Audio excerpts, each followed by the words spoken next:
Hey guys! So may nagtanong dito kung ano daw mascara ang ginagamit ko. So ngayon, ipapakita ko sa inyo kung ano yung mascara ang ginamit ko. By the way, nag-comment po siya sa previous TikTok ko kung saan nakikita doon yung lashes ko na sobrang curve or katulad nito ngayon. Ayan siya. Ang makapal siya tingnan pag nalagyan ng mascara. Hindi nalagyan sobrang nipis. Halos parang, ewan ko, hindi siya sobrang kita. So ito na, ipapakita ko na sa inyo. So this is Big and Bold from Flormar. Ayan siya guys.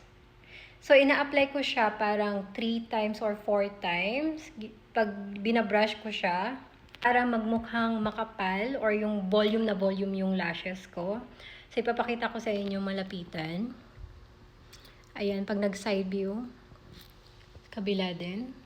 Matagal na akong gumagamit nito, by the way. Mga 2018 pa siguro. Sa eyeliner ko, ayan siya.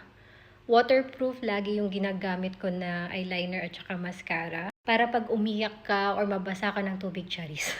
Hindi siya magsasmudge. As in, hindi siya magsasmudge. Maganda daw pagkagawa ng eyeliner ko. YouTube lang yun siya, girl.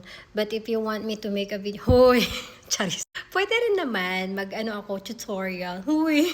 So, ayun lang siya, guys. Ayan siya. Lakas maka-ano. Pero, to be honest, nakakapagod din mag-maintain ng ganito.